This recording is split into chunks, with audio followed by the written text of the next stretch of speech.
ኢትዮጵያን እየጎበኘ ያለው አይሾ ስፒድ ዛሬ እጅግ መነጋገሪያ ሆኖ በከተማችን ውሏል። አይሾ ስፒድ ከዩቲዩብ ዝነኝነት እስከ አፍሪካ ጉብኝት የ21 ዓመቱ ወጣት ትልቅ አቅምና የገዘፈ ተጽዕኖ ፈጣሪነቱን ለዓለም እያሳየ ይገኛል። አነጋጋሪው አይሾ ስፒድ የኢትዮጵያ ጉብኝቱ ምን ይመስላል? ስለ አይሾ ስፒድ ጥቂት እንላችኋለን።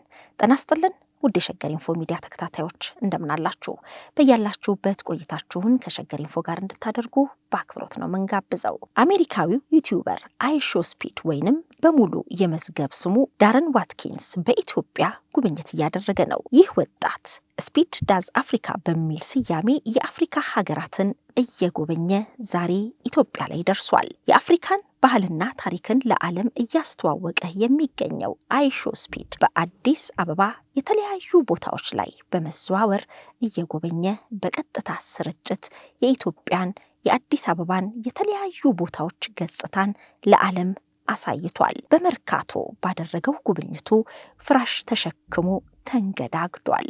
ጥሬ ስጋ ቆርጦ በልቷል። እንዲሁም ደግሞ ዘራፍ አካኪ ዘራፍ ሲልም በአድዋ ሙዚየም ውስጥ ፎክሯል።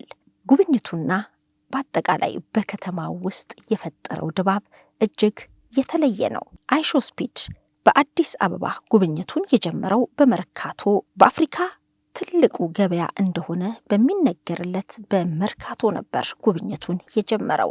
በተለይ ደግሞ ፍራሽ ሲሸከም መሰንቆ ሲገዘግዝና የተለያዩ አልባሳትን እየተዘዋወረ ሲገበይ ታይቷል። በዚህ መካከል ታዲያ ብዙዎችን ያስደነቀውና ለአንድ ቲሸርት 6,000 ብር የተጠየቀበት ምን ነው ያስባለም አስገራሚ ክስተት በመርካቶ ውስጥ ተስተውሏል። አይሾ ስፒድ ወደ ኢትዮጵያ ከመምጣቱ በፊት ጉብኝት ያደረገው በኬንያ ነበር። የኬንያው ፕሬዝዳንት ዊሊያም ሩቶ ለዚህ ዝነኛና ተጽዕኖ ፈጣሪ ዩቲዩበር የእንኳን ደህና መጣ መልእክት ከማስተላለፍ ባለፈ በተለየ አጀብ ከተማቸውን እንዲጎበኝና የኬንያ ዋና ከተማ የሆነችውን ናይሮቢን በሄሊኮፕተር ከፍ ብሎ እንዲቃኝ አመቻችተውለት ነበር። በኬንያ በነበረው ጉብኝትና የቀጥታ ስርጭት ላይም በአንድ ጊዜ ከ239,000 በላይ የሆኑ ሰዎች ተከታትለውታል። በአንድ ቀን ብቻም ከ300,000 በላይ አዲስ ተከታይ በማግኘትም የዩቲዩብ ተከታዮቹን ቁጥር 48 ሚሊዮን በማድረስ አዲስ ታሪክ እንዲመዘገብ አድርጓል። አይሾ ስፒድ ከ15 ቀናት በፊት ነበረ ታህሳስ 20 2018 ወይንም ደግሞ በፈረንጆቹ የቀን አቆጣጠር ዲሴምበር 29 2025 ለ20 ቀናት የአፍሪካ ሀገራትን ለመጎብኘት ስፒድ ዳዝ አፍሪካ የሚል ጉብኝቱን የጀመረው። የተለያዩ ቦታዎችን እየጎበኘ የሚገኘው አይሾ ስፒድ በኢትዮጵያም እጅግ ዘለግ ላሉ ሰዓታት ያደረገውን ጉብኝት በቀጥታ ስርጭት ለዓለም አድርሷል። የተለያዩ የማህበራዊ ሚዲያ ተጽዕኖ ፈጣሪዎች እንዲሁም ደግሞ በድንገት በደረሰበት ቦታዎች የተገኙ የተለያዩ ሰዎች ለአይሾ ስፒድ ያላቸውን ፍቅር አሳይተዋል። የሀገራችንን መልካም ገጽታ ለዓለም ለማሳየትም በብዙ ጥረዋል። በተዘዋወረባቸው የጉብኝት ስፍራዎችም ላይ የተለያዩ ምስሎችና ቪዲዮዎች በዓለም ደረጃ በብዙ ቦታ ተጋርተዋል። ከመርካቶ ወደ ፒያሳ ያቀናው አይሾ ስፒድ በፒያሳ አድዋ ሙዚየም ተዘዋውሮ ጉብኝት አድርጓል። ዘራፍ አካኪ ዘራፍ ሲልም የሀገራችን አርበኞች አልሸነፍ ባይነታቸውንና አይበገሪነታቸውን የሚያሳዩበትን የፉከራ ስርዓት በህብረት አይቷል። እሱም ዘራፍ ያለ ይመስላል። በአድዋ ሙዚየም ጉብኝቱ ብዙዎችን ያስገረመና ያስደነቀው ደግሞ በባዶ እግሩ መጎብኘቱ ነበረ። የአድዋ ድል መታሰቢያ ሙዚየምን በጎበኘበት ሰዓት አይሾ ስፒድ በባዶ እግሩ በመዘዋወር ነበረ ያለውን ክብር ለማሳየት የቻለው። ከፒያሳ ወደ 4 ኪሎ ስላሴ ቤተክርስቲያን አቅንቶም የኢትዮጵያ ኦርቶዶክስ ተዋሕዶ ቤተክርስቲያን የሃይማኖት ስርዓትንና ቤተ መቅደስንም ጎብኝቷል። ወደ 4 ኪሎ ቤተ መንግስት በማምራትም በተለይ በኢትዮጵያ አትሌቲክስ ላይ ደማቅ አሻራቸውን ያሳረፉትና የዓለማችን ፈጣኑ ቤተሰብ በመባል የሚታወቁት የዲባባ ልጆች ተወዳጆቹ አትሌቶች ጥሩነሽ ዲባባ፣ ገንዘቤ ዲባባ፣ እጅጋየሁ ዲባባና ሜላት ዲባባ በአንድ ላይ አብረው ፎቶ ተነስተዋል። በቤተ መንግስት በነበረው ጉብኝትም የተለያዩ ስፍራዎችን ተዘዋውሮ ተመልክቷል። በተለያዩ የማህበራዊ ሚዲያ ገጾቹ ከ150 ሚሊዮን በላይ ተከታዮች ያሉት አሁን ላይ የ21 ዓመት ወጣት የሆነው አይሾ ስፒድ ልጅነቱ ያሳለፈው ነገር ብዙዎችን ያስገርማል። በአሜሪካ በሲንሲናቲ ኦሃዮ ከተማ የተወለደው አይሾ ስፒድ የህይወት ታሪኩ እንደሚያሳየው የወላጆቹ ትዳር በመፍረሱ አብዛኛውን ጊዜውን ያሳለፈው ከእናቱ ጋር ነበር። ይህ የ21 ዓመት ወጣት ገና የ12 ዓመት ታዳጊ ሆኖ ነበረ የቀጥታ ስርጭትን ዩቲዩብ ላይ የጀመረው። ይሁንና ግን እናቱ እንዲያቆም ትፈልግ ነበረ። ገና በ12 ዓመቱ ትምህርቱን ትቶ ወደ ዩቲዩብ ማዘንበሉ ለእናቱ ምቾት አልሰጣትም ነበረ። አይሾ ስፒድም በጣም ለሚወደው ለእግር ኳስና ትምህርቱም ላይ ትኩረት ለማድረግ ለጥቂት ጊዜ ቪዲዮዎችን መስራት አቁሞ ነበር። ይሁንና ግን በኮቪድ ወረርሽኝ ወቅት ተመልሶ በዩቲዩብ የቀጥታ ስርጭት በመጀመር ስኬታማ ለመሆን ችሏል። የአይሾ ስፒድ የቀድሞ ቪዲዮዎችን ለተመለከተ የአሁን ሁኔታውን አምኖ ለመቀበል ይከብደዋል። አሁን በከተማችን አዲስ አበባ እየጎበኘና በቀጥታ ስርጭት እያስተላለፈ ያለውን የትኛውን ቦታ ላይ ሆኖ ለተመለከተ እንዲሁም ደግሞ በተለያየ ጊዜ የሚለቃቸውን ቪዲዮዎችም ላየ አይሾ ስፒድ እጅግ ፈጣን በጩኸት የተለያዩ ደግሞ አደገኛ የሚባሉ ድርጊቶችን ሲፈጽም የሚታወቅ ነው። ይሁንና ቀደም ያሉ ቪዲዮዎችን ለተመለከተ አይሾ ስፒድ በትምህርት ቤት ቆይታው አይናፋርና ትምህርቱ ላይ ብቻ የሚያተኩር ተማሪ ነበረ። ይሁንና ግን ዓለም እጇን ዘርግታ ለዝነኝነቱ እውቅና እንደሰጠችው የሚያሳዩ የተለያዩ ሽልማቶችን በተለይ ደግሞ በዩቲዩብ የቀጥታ ስርጭት ተጽዕኖ ፈጣሪና ቀዳሚ የመባል ደረጃን ያገኘው አይሾ ስፒድ የተለያዩ 20 የአፍሪካ ሀገራትን በመጎብኘት የአፍሪካን ባህልና ታሪክን ለዓለም እያስተዋወቀ የሚገኝ ወጣት ነው።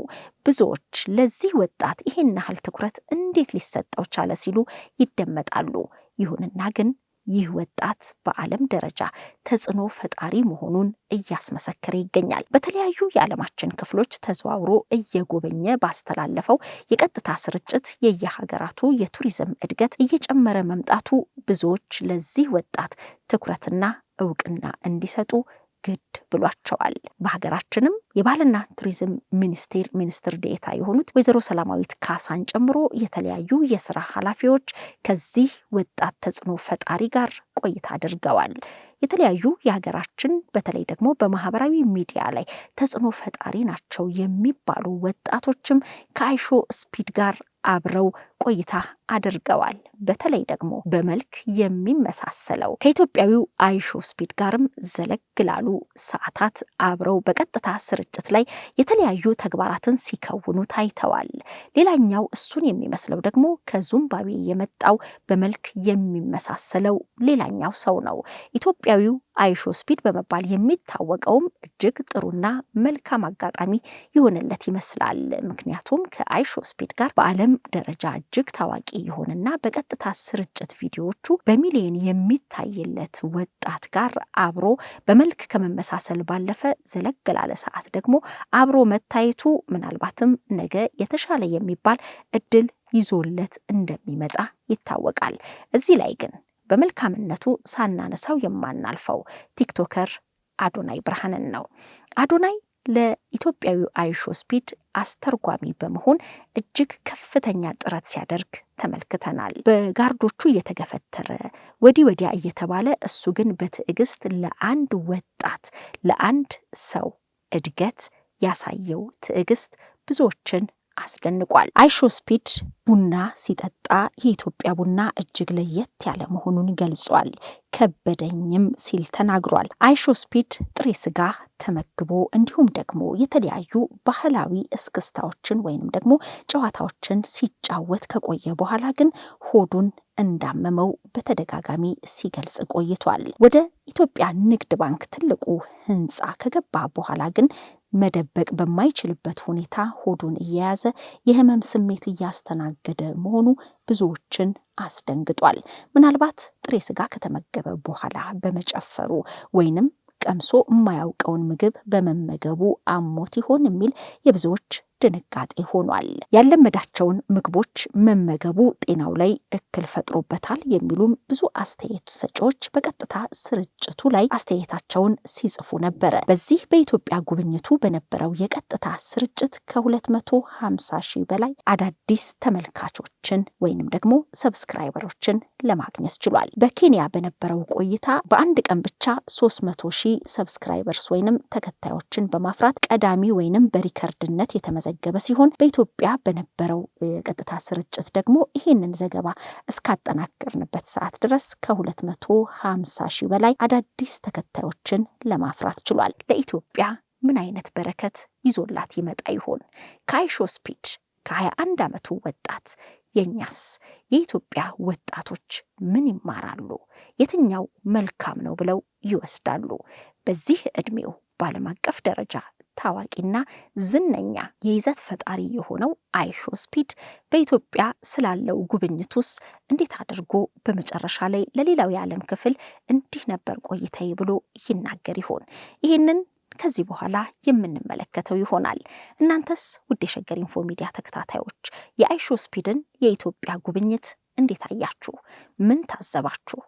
ሀሳባችሁን አጋሩን። ትክክለኛና ተአማኒ የሆኑ መረጃዎችን ወደ እናንተ ወደ ውድ የሸገር ኢንፎ ሚዲያ ተከታታዮች የምናቀርብበት ቻናላችን ሸገር ኢንፎ ነው። ታዲያ ሸገር ኢንፎን ሰብስክራይብ አድርገዋል? ቤተሰብ ይሁኑን። ለአብሮነታችሁ ከልብ እናመሰግናለን። ላይክ፣ ሼር በማድረግም ለሌሎች ያጋሩ። ሸገር ኢንፎ ሚዲያ